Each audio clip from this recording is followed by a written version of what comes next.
단순한 감기 증상인 줄 알았는데 너무 오랫동안 증상이 이어지고 어느 순간부터 냄새도 못 맡으면서 두통까지 경험하신 적 있으신가요?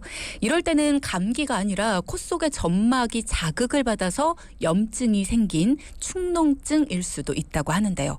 안 그래도 여름철에 입맛을 잃기가 쉬운데 냄새까지 맡지 못하면 맛을 느끼지 못하는 경우까지 생겨서 건강을 쉽게 잃을 수가 있습니다. 자, 오늘은 돈키호테의 척척 박사님, 보성한 의원 이만희 원장을 모시고요. 여름철에도 조심해야 되는 축농증에 대해 자세히 살펴보겠습니다. 원장님 안녕하세요. 네, 안녕하십니까? 네, 오랜만에 봬요. 그런가요? 네, 3주 만입니다. 네, 그렇습니다. 일단은 축농증에 대한 이야기를 오늘 좀 나눠보려고 하는데 주변에 축농증을 앓고 있어라는 이야기들을 참 많이 듣거든요. 요즘 원래 축농증이 심해지는 시기입니까? 사시사철 온다고 봐야 되는데요. 네. 보통은 이제 감기 후유증으로 오는 경우가 많기 때문에 네. 환절기에도 많지만 이렇게 물놀이철이라든지 이럴 때도 또 증가하고 또 장마철에도 증가하는 추세를 보이기도 합니다. 흔히 알레르기 비염이나 코감기가 심해지면 축농증이 된다. 이렇게 알고 계신 분들이 많거든요. 맞는 얘기예요? 예, 그런 분들이 이제 환절기에 주로 발생하는 축농증이고요. 네. 대부분은 사실은 이제 그 감기 후에 2차적인 이제 세균 감염이 원인이 되거나 아예 바이러스의 침투에 의해서 축농증이 발생하는 경우들이 있는데 그런 경우에 해당되시죠. 비염하고 축농증하고는 어떤 차이를 보여요? 비염은 비강이라는 구조와 부비동이라는 구조를 구분해서 이제 설명드리면 이해하실 것 같습니다만, 비염은 코죠. 이제 코에 염증 생기는 건데, 네. 코 주변에 보면 환기와 목소리의 울림에 관여하는 부비동이라는 공간이 있습니다.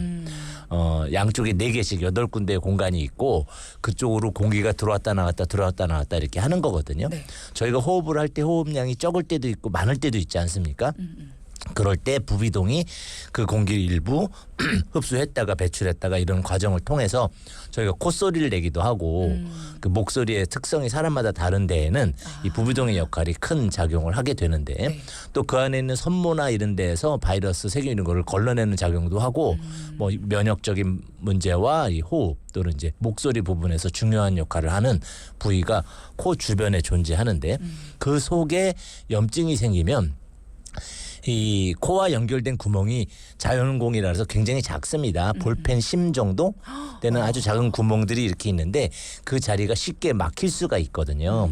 안에 공간은 넓은데. 네네. 그래서 거기가 막히면서 속에 농이 차는 그것도 혐기성 이제 세균이라 그래서 막히면 쉽게 꽉 차오르는 그런 농이 이제 발달하게 되는데 그렇게 주변부에 발달한 농성 질환은 축농증 그리고 중앙부 코 주변에 발생하는 콧물 코막힘 재채기 이런 증상을 동반하는 것은 비염 이렇게 구분하시면 되겠습니다. 그렇군요. 그럼 코 속의 공간은 굉장히 큰데 그 코 속의 공간 부비동과 그리고 코를 연결한 그 작은 공간들 거기가 막히는 그 증상 때문에 우리가 알아채는 건가요? 그렇죠. 이제 막히기 전에도 열려 있더라도 부비동 공간 안에 농이 차게 되면 네.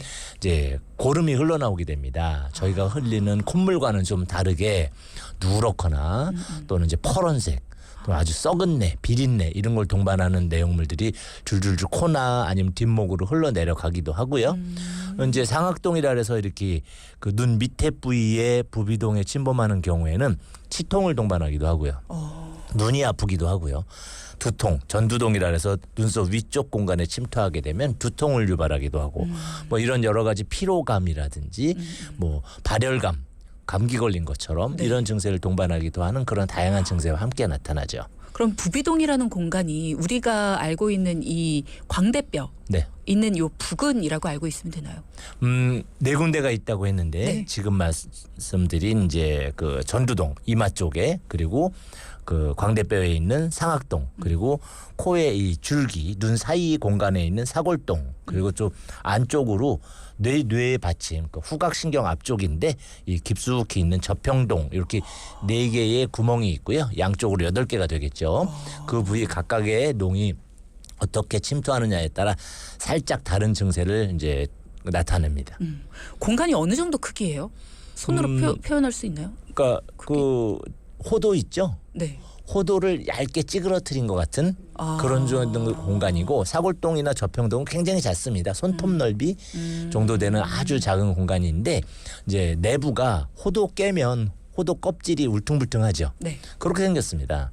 그리고 그 위에 점막이 있는데 얇은 막이 쿠션감이 있는 그런 막이 있고요. 네. 그 막이 또 선모 운동을 하면 이렇게 움직이면서 농이나 먼지나 뭐 황사 이런 것을 배출해주는 세균 같은 걸 배출해주는 그런 기능을 갖고 있는 점막이 호도 껍질 내부를 싹 덮은 채로 네 군데에 서로 다른 크기로 존재한다. 이렇게 이해하시면 되겠습니다.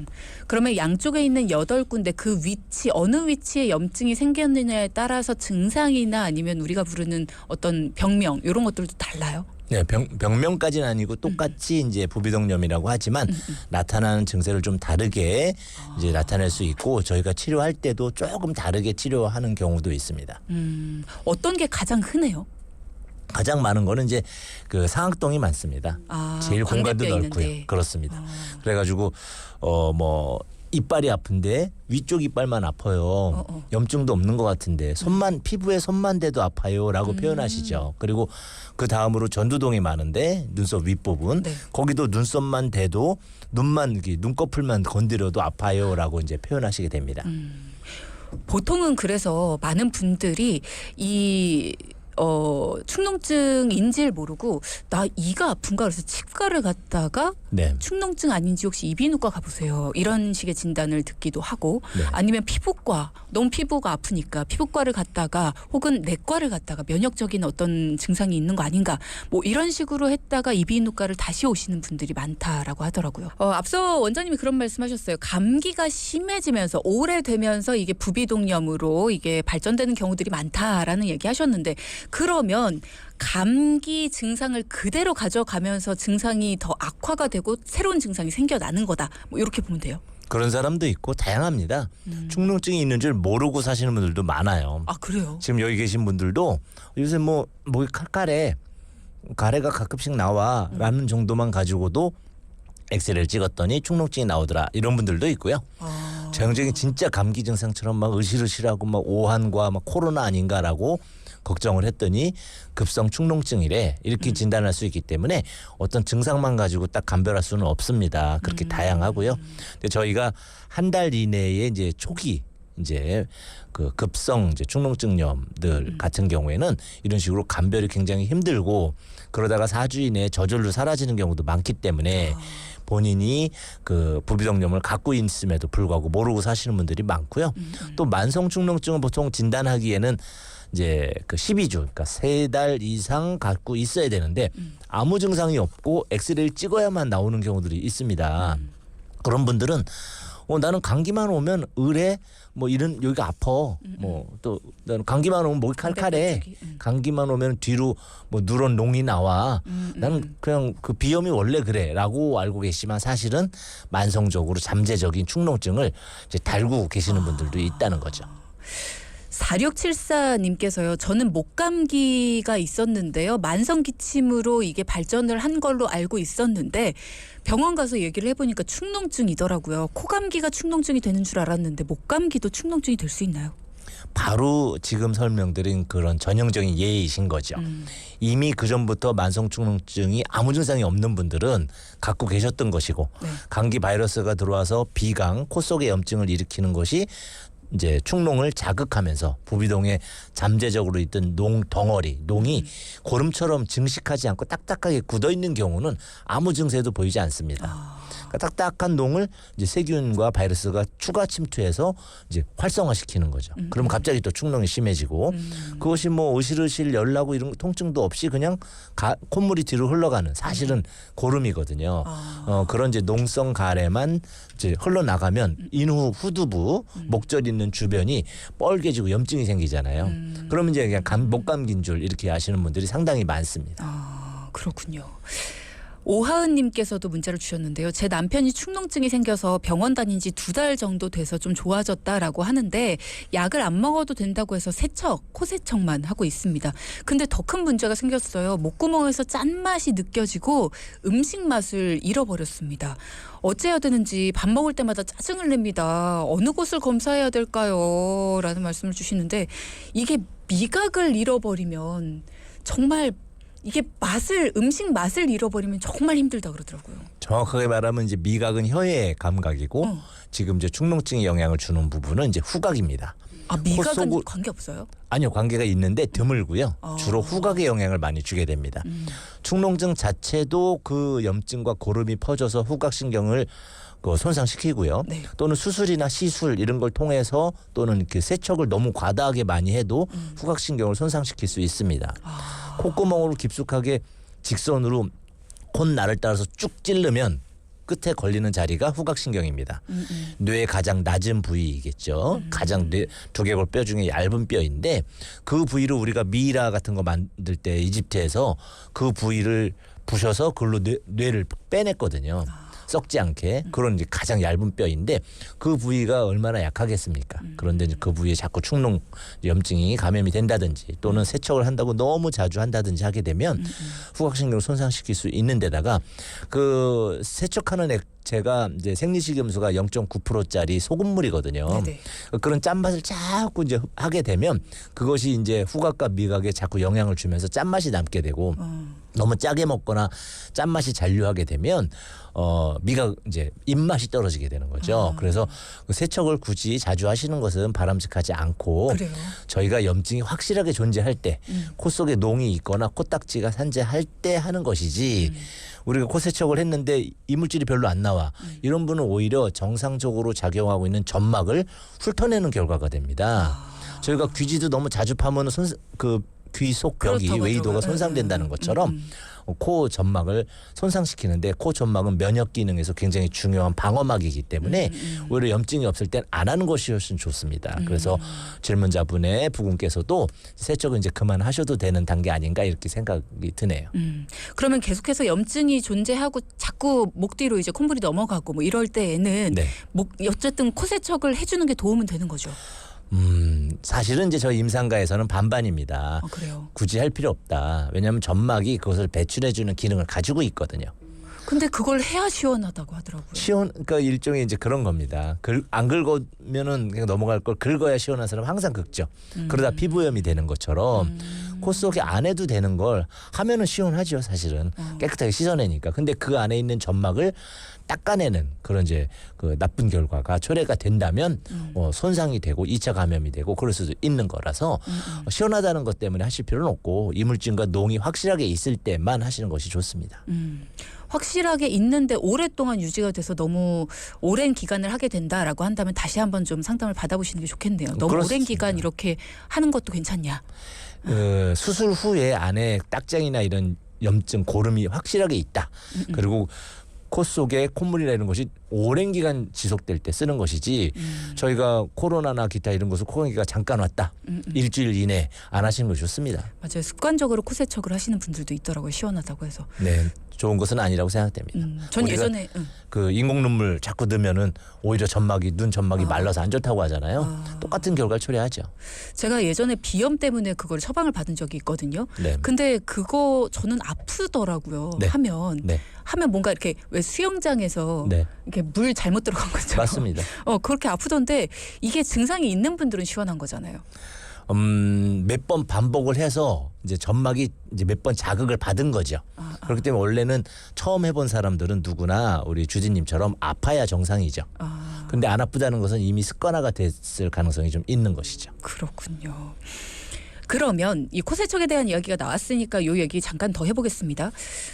식염수, 그러니까 소금물이 살짝 들어있는 짠. 네. 근데 이거를 소금물로 대신하시는 경우가 있어요. 네. 네, 괜찮습니까? 양만 정확하게 맞추신다면 괜찮고요. 이제 우리 천일염이라든지 어떤 미네랄이라든지 조미료가 첨가된 그런 맛소금 뭐 이런 거 있잖아요. 이제 그런 건 안 좋습니다. 그래서 정제가 정확하게 되고 또 그 이물질이 별로 없고 이런 소금을 하시면 괜찮은데 귀찮죠. 과거에는 이제 생리식염주 사러 약국 가고 이런 부분이 귀찮아서 그런 것인데 만드는 게 오히려 더 귀찮습니다. 그러니까 생리식염주 한 통 사놓고 이제 체온하고 비슷한 온도로 하시는 게 좋기 때문에 35도 이상으로 데펴서 이제 미지근한 상태로 이제 그 뿜어준다면 오히려 효과가 더 좋으실 것 같습니다. 네.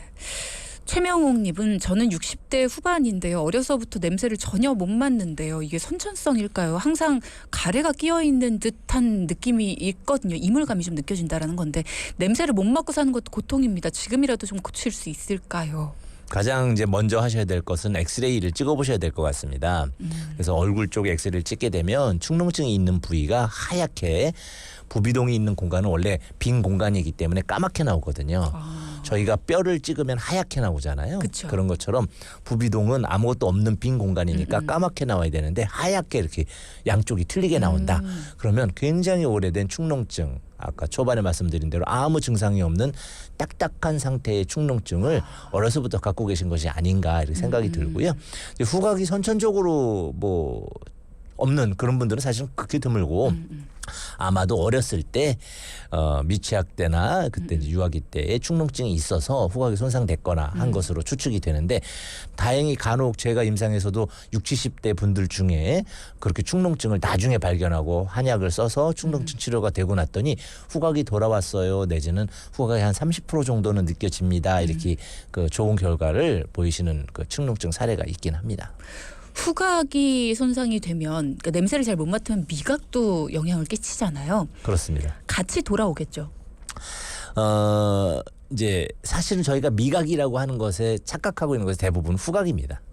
그래서 냄새를 맡으면서 미각이 같이 이제 움직이는 것이거든요. 그래서 이제 후각이 없이는 미각이 전혀 기능을 작용하지 못하고 매운맛, 짠맛 이런 맛은 느낄 수 있지만 다른 향취라고 하죠. 아로마적인 부분을 받아들여서 미각과 같이 뇌가 그 이제 음식에 대한 맛을 상상하고 그 미각을 자극해서 침샘을 분비시키고 이렇게 하게 되는데 그 중에 상당 부분이 빠져나가면 이제 입맛도 없고 이제 미각을 잃게 되는 겁니다. 그렇군요. 지금 문자창으로 축농증 한방으로 치료가 되나요? 라는 말씀 주셨는데요. 한방 치료법 어떻게 접근을 하시나요? 실제 과거에는 한방밖에 치료법이 없었습니다. 저도 제가 32년 전에 처음 개업했을 때 축농증 환자를 주로 봤었어요.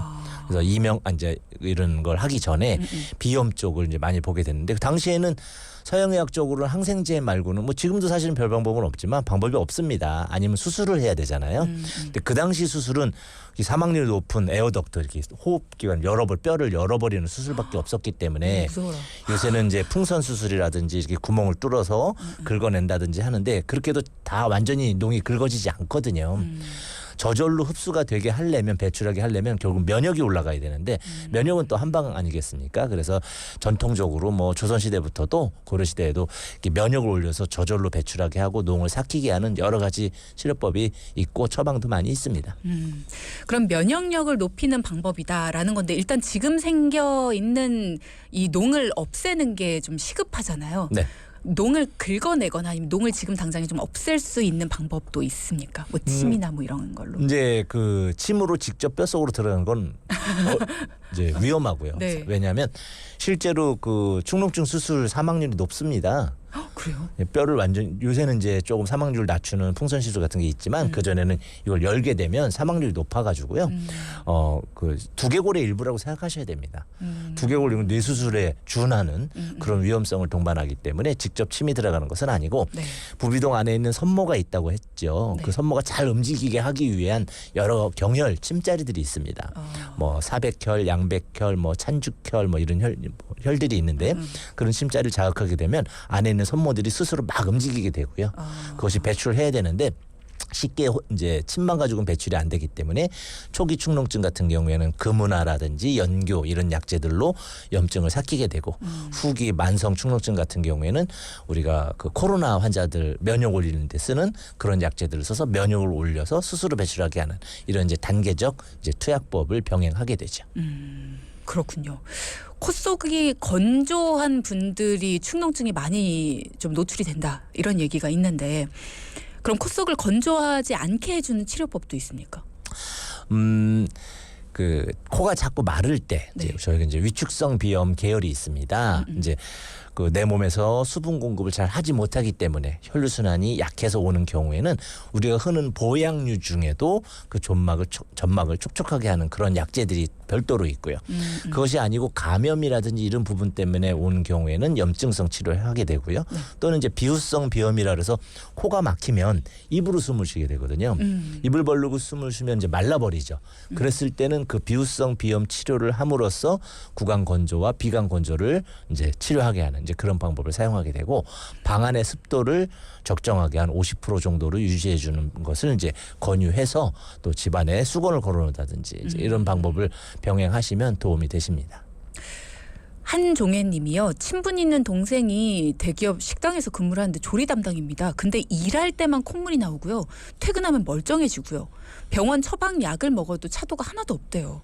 왜 그럴까요? 일종의 알레르기입니다. 자극성 비염 계열인데 어떤 이제 그 코 점막을 자극하는 여러 가지 물질이 들어오잖아요. 그것을 내 코 점막은 항원, 내 몸을 공격하는 물질로 이해합니다. 더군다나 향신료라든지 매운 양파 이런 거 하면 저희가 눈물, 콧물 범벅이 되죠. 네네. 이런 상태가 쉽게 오시는 분이죠. 가벼운 자극에도 가벼운 향신료 또는 안에 이제 뜨거운 열기, 습기 이런 거에 자극을 받았을 때 콧물이 이제 그것을 막기 위해서 나타나는데 이걸 삼출성 비염에 이제 속하기도 되고 또 알레르기성 비염으로 분류하기도 합니다. 그러면 이분은 일단은 작업 환경 자체가 바뀌지 않으면은 어쩔 수가 없는 건가요? 아니요. 이제 일단 치료를 해서 그런 알레르기성 반응이 잘 일어나지 않게끔 면역을 올리면 똑같은 환경에서도 증상이 감소하는 이제 그런 치료법은 있습니다. 그러면 어느 정도의 치료 기간이 필요할까요? 환자를 봐야죠. 이제 환자에 따라 이제 상태가 경증이냐 이제 어떤 그레이드를 따지게 됩니다. 정도가 심한 경우에는 뭐 3개월 이상 하는 경우도 있고 경증인 경우에는 뭐 보름 정도 치료만 가가지고 또 효과를 보시기도 합니다. 그렇군요. 급성 축농증과 만성 축농증 이렇게로 나뉜다라고 말씀을 주셨는데 급성 축농증일 때 치료를 하면 일단 만성으로 가는 건 막을 수 있을 거고요. 재발률도 줄일 수 있을까요? 쉽게 좀 설명을 드리면 축농을 만성 급성 나는 것은 의미가 별로 없습니다. 그래요? 네, 이제 급성이라는 뜻은 초기 한 달 이내에 사실은 가만히 놔둬도 잘 없어지는 경우가 급성이고요. 네. 그리고 대신 초기에 오게 되면은 염증성 반응, 홍종, 열통, 빨개지고 붓고 아프고 이런 게 심해요. 초기에는 이제 그런 증상이 확 나타나서 치료 욕구가 높아지는 시기인데 만성 3개월이 지나간 경우에는 아무 증상도 없는 경우가 많습니다. 그냥 기침만 하거나 가래만 살짝 끼거나 이런 경우가 있기 때문에 꼭 만성이다 급성이다 이런 개념보다는 부비동염은 똑같은 부비동염인데 이제 증상이 나타났을 때 엑스레이 등을 통해서 확진을 하고 적극적 치료를 하는 것이 항상 이제 도움이 되는 거죠. 수술을 한 이후에도 다시 재발을 하는 경우가 있대요. 지금 문자를 주신 분이 있으신데 사실은 자주 됩니다. 아 그래요. 그러면은 재발을 하지 않도록 하는 거는 내가 스스로 할 수 있는 뭐 생활법 같은 게 있을까요? 지금 윤나무님 물어보셨어요. 그렇습니다. 일단 대부분 부비동은 이제 바이러스도 있지만 세균에 의한 감염이 많습니다. 비염은 대부분 바이러스거든요. 네. 그런데 이제 거기에 세균이 2차 침투를 하거나 그러면 이제 부비동 속으로 들어가기도 하고요. 그런 이제 세균 감염이 주로 어디서 오겠습니까? 호흡기를 통해서 또는 손을 통해서 들어오거든요. 그래서 손 건강, 손에 어떤 세균 감염이라든지 노폐물이 붙지 않게 하는 그런 것이 중요하고 위생 관리 그리고 이제 그 미세먼지, 황사라든지 주변에 어떤 대기 오염에 이제 노출돼 있는 디젤 엔진, 뭐 트럭 같은 거 운전하시는 분들 이런 분들이 또 많이 생기시거든요. 그런 환경에 대한 부분을 관리를 잘 하시고 이제 집안의 어떤 습도를 일정하게 유지하시고 또 감기가 왔을 때 바로바로 조기 치료하시고 하는 이런 여러 가지 방법 그리고 몸을 따뜻하게 해서 밤에 면역계가 충분히 호흡기를 보호해 줄 수 있게 온도가 1도 떨어지면 면역력이 30% 떨어진다고 하거든요. 그런 온도까지도 좀 신경을 쓰신다면 도움이 되실 것 같습니다. 5305님이요. 제가 지금 축농증을 한 달째 달고 있는데요. 16개월 아기를 키우고 있습니다. 아기한테 혹시 전염이 될까요? 그렇지는 않습니다. 그런데 이제 바이러스성으로 본인께서는 축농증만 갖고 계신 줄 알았는데 자꾸 바이러스로 2차 감염, 2차 감염 이렇게 되시는 경우에는 감기가 전달이 되는 거죠. 그래서 아기가 감기 증상을 동반할 수 있고 초기에 설명드렸듯이 이제 그 부비동염 급성 증상과 일반 감기가 거의 비슷하거든요. 증상이. 농성 정도, 통증 정도만 다르지 나머지 목이 아프거나 뭐 기침을 하거나 콧물이 나오거나 코가 막히거나 이런 것들은 비슷한데 그러다 보면 이제 내 감기가 아이에게 갔는데 그것을 축농증의 전염으로 오해하실 수는 있겠지만 축농증 자체는 쉽게 전염이 되거나 그러지는 않습니다. 그렇군요. 그러면 축농증이 쉽게 잘 걸리는 사람이 있나요? 이게 유전적으로 뭐 좀 영향이 있다든가 아니면은 코가 이렇게 생긴 사람은 좀 그렇다든가.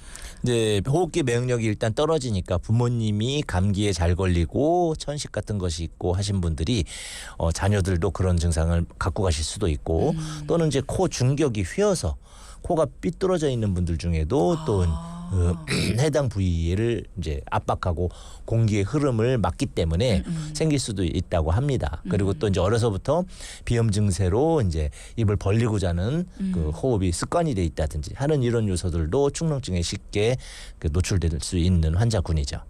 왜 이렇게 환절기마다 코감기 달고 사는 사람들 있잖아요. 네. 난 환절기마다 감기 무조건 걸려 하는 네. 그런 분들도 이 축농증에 노출이 잘 될까요? 가장 노출 많이 되시는 분들이 환절기 호흡기에 노출되는 면역 저하자. 그것도 감기가 다른 쪽 감기가 아닌 코감기 위주로 오시는 분들. 원래는 코감기 코 속에 있는 점막과 부비동으로 넘어가는 점막은 연결돼 있거든요. 그 점막을 타고 넘어가는 겁니다. 그러니까 코에 염증이 온다면 아마도 축농증을 갖고 계셔서 그럴 수도 있다라는 이런 이제 추측을 해볼 수도 있겠죠. 자, 지금 문자창으로 김태경님께서요. 와, 지금 두 분이 한 대화가요. 모두 제 얘기라 깜짝 놀랐어요. 비염에 치과를 거쳐서 이비인후과를 갔던 축농증 증상이요. 그리고 한 달 전 정도에 날 더워지기 시작할 때 냄새를 갑자기 못 맡아서 음식 상한 거를 구분 못하면서 갔던 이비인후과. 후각 검사까지 받고 약을 타고 2일 만에 후각이 돌아왔습니다. 냄새를 맡게 하는 통로가 염증으로 많이 붓게 돼서 통하지 않는다고 하더라고요. 코 질환이 있는 모든 분들은 약국에서 대체하기보다는요 병원 방문이 최고인 것 같아요. 코에 뿌리는 약도 약국용은 일시적인 거라 괜찮아지는 것 같지만 장기적으로 보면 훨씬 안 좋다고 의사 선생님이 그러시더라고요. 코 세척도 꾸준히 해주면 좋다고 하던데 저는 저만의 꿀팁 없이 그냥 병원 방문이 제일 빠른 호전 방법이더라고요. 다른 분들의 꿀팁도 궁금합니다. 라는 말씀을 길게 주셨는데 일단은 증상이 좀 악화됐을 때는 코 세척도 당연히 필요하고 네. 그리고 또 이런 코에 뿌리는 거 있잖아요. 네. 이것도 많이들 쓰시던데 요건 어때요? 그게 지금 이제 질문자께서 뭐 잘못 들으셨을지 모르겠지만 뭐 약국용 뿌리는 거 뭐 병원에서 이런 건 없습니다. 뿌리는 것은 혈관 수축제라고 해서 네. 저희가 이제 부어 있잖아요. 이제 공기가 통하게 하고 냄새를 맡게 하고 환기가 잘 돼야만 이제 혐기성 바이러스들이기 때문에 공기를 통하게 해줄수록 축농증에 도움이 되면 코 부은 것을 가라앉혀야 되잖아요. 코 점막이 부었다는 것은 그 안에는 혈관이 막 팽창해 있는 거거든요. 네네. 그래서 그 혈관 수축하는 물질을 코에 뿌림으로써 혈관 수축하니까 가라앉는 거예요. 그런데 이게 어떤 문제가 있냐면 보통 의사 약사분들께서도 3일 내지 5일 이상 사용하지 못하게 합니다. 맞아요. 하루에도 딱 2번만 아침 네, 저녁으로. 그거를 오래 사용하면 일주일 이상 사용하면 잘못 약물성 비염이라 그래서 그 약물에 의해서 늘어납니다. 네, 그래서 안 뿌리면 안 되는 상황이 되기도 하고 나중에 듣지도 않고 하는 부분이라서 실제 뿌리는 것은 치료법이라고 볼 수가 없고요. 너무 심해서 밤에 잠을 못 자서 내일 출근해야 되는데 진짜 응급할 때 뿌리는 정도의 수준이지 치료에 이렇게 어떤 방편이 되는 것은 아니어서 저는 사용 안 하시는 것을 권해드리는 편입니다. 그렇군요. 일단 너무 뭐 써야 되겠다 싶어서 쓰더라도 진짜 잠깐. 그렇죠. 하루 이틀. 비염 때문에 외손자가 구아바 잎을 차로 마시면 좋다는 얘기를 들었는데요. 효과가 있을까요? 이런 얘기 주셨네요. 여러 가지 이제 구아바도 마찬가지지만 이제 실제 좀 도움을 드릴 만한 것이라면 아까 초반에 초기 축농증에 저희가 금은화 연교 뭐 이런 얘기를 얼핏 했습니다. 네네. 생소하신 걸 텐데 금은화가 뭐냐면 인동 있죠, 인동. 인동넝쿨, 인동꽃 이런 얘기 들어보셨을 겁니다. 그 인동꽃 향, 뭐 인동 그래가지고 냄새를 맡으면 굉장히 자스민보다는 덜 화려하지만 냄새 있으면서 이렇게 상큼하고 특히 세련된 향을 보이는 인동꽃이 있습니다. 그 어르신들 많이 아실 텐데 이게 낮은 그 높이를 형성하는 이제 풀 계통인데 노란거나 하얀색 꽃이 있습니다. 그 인동꽃차를 드시면 향도 좋고요. 그 초기 축농증, 비염 이런 호흡기 질환에 굉장히 도움이 많이 되기 때문에 저는 인동꽃차 또는 이제 인터넷에서 많이 판매됩니다. 또는 뭐 박하차. 페퍼민트. 네, 그게 네, 그런 박하. 거죠. 그리고 이제 입맛도 없고 아까 목에서 짠내가 나요 하시는 분들은 이제 진피차, 귤 껍질로 만든 진피차 같은 것을 드시게 되면 감기, 비염, 염증에 입맛까지 돌아오게 하는 효과가 있어서 그런 류들을 드시는 것을 권해드립니다. 그렇군요.